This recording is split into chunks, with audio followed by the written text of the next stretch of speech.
Hello friends, आज के study में हम थ्री फेज मोटर को टू फेज पावर सप्लाई से किस तरह रन किया जाता है सीखने वाले हैं। यदि हमारे पास कोई थ्री फेज इंडक्शन मोटर है और वहां पर हमारे पास टू फेज पावर सप्लाई आ रही है, तो किसी भी मोटर को टू फेज पावर सप्लाई से किस तरह रन किया जाएगा, किस तरह प्रॉपर कनेक्शन किया जाएगा, किस तरह कनेक्शन की वर्किंग रहेगी, हर एक स्टेप को काफी आसान तरह से सीखने वाले हैं। देखिए, कई बार क्या होता है, हमारे पास दो ही फेज आते हैं। एक फेज या तो फेल होता है या गवर्नमेंट के द्वारा भी खेतों में कट कर दिया जाता है। तो उस कंडीशन में आप किसी भी थ्री फेज मोटर को टू फेज पावर सप्लाई से किस तरह रन कर सकते हैं, काफी आसान तरह से सीखने वाले हैं। तो देखिए, सबसे पहले आपको दो फेज से किसी भी थ्री फेज मोटर को रन करने के लिए कैपेसिटर कनेक्ट करना होगा। उन कैपेसिटर की वैल्यू देखी जाए तो आपको सबसे पहले दो रनिंग कैपेसिटर कनेक्ट करना होंगे। देखिए, दो आपको रनिंग कैपेसिटर कनेक्ट करना होंगे और एक स्टार्टिंग कैपेसिटर कनेक्ट करना होगा। यदि इनकी वैल्यू देखी जाए तो यदि आपको थ्री फेज मोटर किसी को रन करना है तो थ्री फेज मोटर को रन करने के लिए जो फर्स्ट कैपेसिटर आपका रनिंग का होगा ये आपको 36 माइक्रोफेरेड 440 वोल्ट का कनेक्ट करना होगा। सेकंड कैपेसिटर भी आपको 36 माइक्रोफेरेड 440 वोल्ट का कनेक्ट करना होगा। और जो स्टार्टिंग कैपेसिटर होगा वो 100 टू 120 माइक्रोफेरेड का 220 वोल्ट का यहाँ पर आपको कैपेसिटर कनेक्ट करना होगा। यदि आपके पास 5 HP की कोई मोटर है तो उस कंडीशन में आपको 36 माइक्रोफेरेड का 440 वोल्ट का एक कैपेसिटर होगा। यहाँ पर आपको 50 माइक्रोफेरेड का 440 वोल्ट का कैपेसिटर कनेक्ट करना होगा। और जो स्टार्टिंग कैपेसिटर की वैल्यू होगी वो 150 टू 200 220 वोल्ट का माइक्रोफेरेड का कैपेसिटर कनेक्ट करना होगा। और यदि आपके पास वोल्टेज कम आ रहा है तो उस कंडीशन में कैपेसिटर की रेटिंग्स बढ़ जाएगी। यदि वोल्टेज ज्यादा आ रहा है तो उस कंडीशन में आपके पास कैपेसिटर की वैल्यू कम भी हो सकती है। इनकी वैल्यू फिक्स्ड नहीं होती है।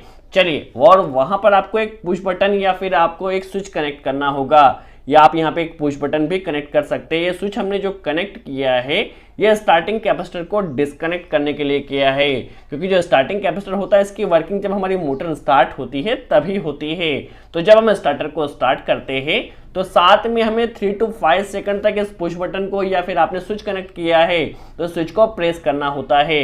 जब हमारी मोटर 3 to 5 सेकंड में स्टार्ट हो जाती है तो आप इस स्विच को ऑफ कर दीजिए। तो ये जो हमने स्विच कनेक्ट किया है ये स्टार्टिंग कैपेसिटर को डिस्कनेक्ट करने के लिए किया है। चलिए, किस तरह प्रॉपर कनेक्शन किया जाएगा हम समझ लेते हैं। देखिए, सबसे पहले हमारे पास इनपुट सप्लाई, यदि नॉर्मल थ्री फेज कोई हमारे पास स्टार्टर है तो किस तरह कनेक्शन किया जाएगा, पहले हम प्रॉपर कनेक्शन समझ लेते हैं। फिर यदि हमारे पास एक फेज यदि कट हो रहा है तो किस तरह कनेक्शन किया जाएगा हम समझ लेते हैं। सबसे पहले पावर वायरिंग की बात की जाए तो देखिए, यहाँ से आर फेज आएगा, ये स्टार्टर में फर्स्ट टर्मिनल में कनेक्ट होगा, वाई फेज सेकंड में कनेक्ट होगा और जो बी फेज है वो थर्ड टर्मिनल में कनेक्ट होगा। देखिए, यहाँ पर हमारे पास आर वाई बी तीन फेज आ चुके हैं। ये हमारे पास पावर टर्मिनल होते हैं तो यहाँ से आर वाई बी हमारे मोटर टर्मिनल में यहाँ से चले जाते हैं। तो ये काफी सिंपल पावर वायरिंग थी। कंट्रोल वायरिंग की बात की जाए तो कंट्रोल वायरिंग में हमारे पास देखिए यहाँ पर ये ओवरलोड रिले है और इस ओवरलोड रिले में ये एनो पॉइंट होते हैं और ये एनसी पॉइंट होते हैं। यहाँ पर ये जो बटन दिया गया है ये स्टार्ट पुश बटन होता है जिससे हमारा स्टार्टर स्टार्ट होता है। यहाँ पर ये जो बटन दिया गया है ये हमारे पास स्टॉप एनसी बटन होता है, ये स्टॉप बटन होता है जिससे हम हमारे स्टार्टर को स्टॉप कर सकते हैं। और हमारे पास यहाँ जो एनवीसी कोइल है वो 440 वोल्ट 50 हर्ट्ज की, दैट मींस हमारे पास स्टार्टर को ऑपरेट करने के लिए दो फेज कनेक्ट करना होगा। तो कनेक्शन किस तरह किया जाएगा हम समझ लेते हैं। देखिए, यहाँ से हमें क्या करना है, किसी भी एक फेज को ले लेना है और उसे डायरेक्ट कनेक्ट कर देना है। यहाँ पर हम कनेक्शन डिटेल में नहीं सीख रहे। यदि आप इसके कनेक्शन डिटेल में सीखना चाहते हैं तो लिंक आपको डिस्क्रिप्शन में मिल जाएगा, आप जाकर देख सकते हैं। देखिए, सबसे पहले हमें एक फेज डायरेक्ट कनेक्ट कर देना। देखिए, ये एनवीसी कॉइल है, इस एनवीसी कॉइल में एक फेज हमने डायरेक्ट कनेक्ट कर दिया, दैट मींस कॉइल को एक फेज मिल रहा है। अब सेकंड फेज किस तरह दिया जाएगा तो देखिए, यहाँ से हमें क्या करना है, सेकंड फेज ले लेना है। देखिए, यहाँ से हमने रेड फेज ले लिया है, इसे ले जाकर हमारे पास जो स्टॉप एनो पुश बटन का इनपुट टर्मिनल है यहाँ पर कनेक्ट कर देना है। तो देखिए, यहाँ पर भी हमारे पास फेज आ चुका है।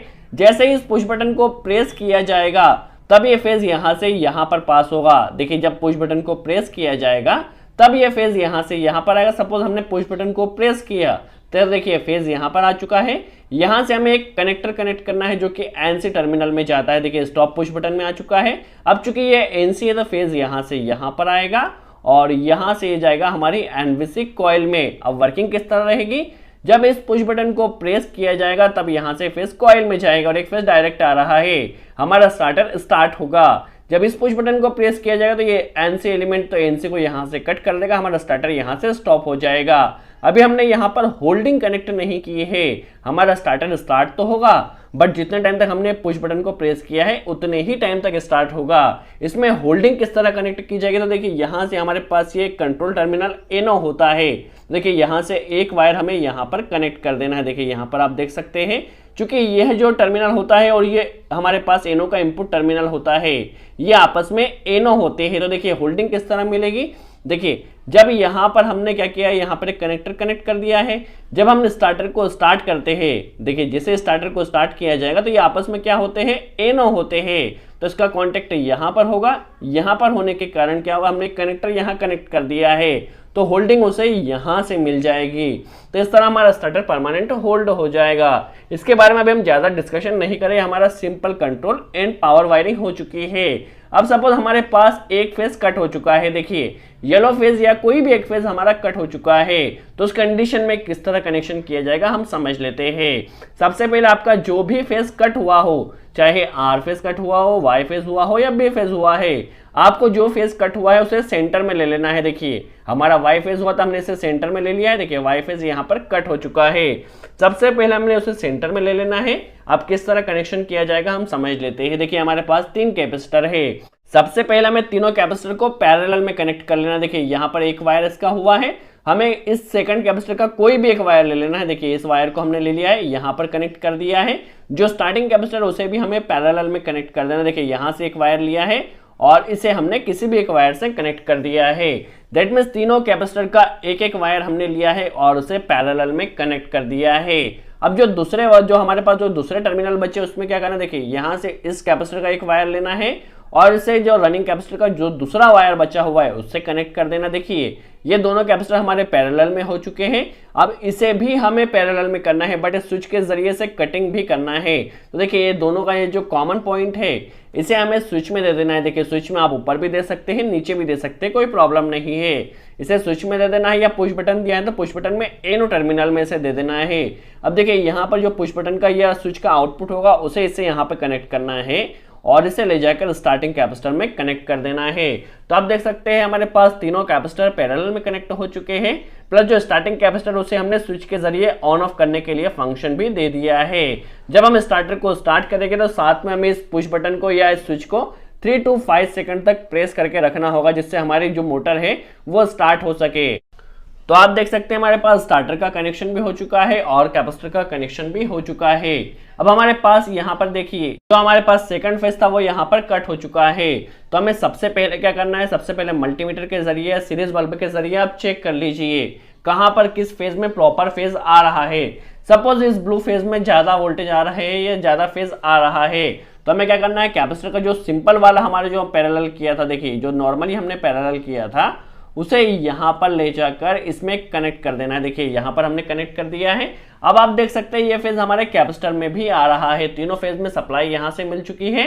अब हमने जो स्विच के जरिए देखिए यहाँ पर जो हमारे पास सेकंड टर्मिनल बचा हुआ है, क्योंकि हम जब इसे पैरेलल करेंगे तो हमें 2 वायर मिलेंगे, तो एक वायर को हमें यहाँ पर जहाँ से फेज आ रहा है वहां कनेक्ट कर देना है और जो दूसरा वाला सिरा होगा उसे हमें ले जाकर देखिए यहाँ से हमने दूसरे वाले सिरे से ले जाकर इसे जहां पर फेज नहीं आ रहा है इसे सेकंड टर्मिनल में कनेक्ट कर देना है। तो देखिए होगा क्या, हमारे पास ये जो 2 फेज है तो कंटिन्यू मोटर में जाते रहेंगे और जो तीसरा फेज है वो इस कैपेसिटर के जरिए बनकर यहाँ पर आएगा और मोटर में जाएगा। इस कंडीशन में होगा क्या, हमारी मोटर जो है प्रॉपर रन करेगी। अब कई बार क्या होगा, यदि आपने कनेक्शन किया तो आपकी मोटर का प्रेशर कम हो जाएगा, मोटर में जो फेज सीक्वेंस जा रहा है वो चेंज हो चुका होगा।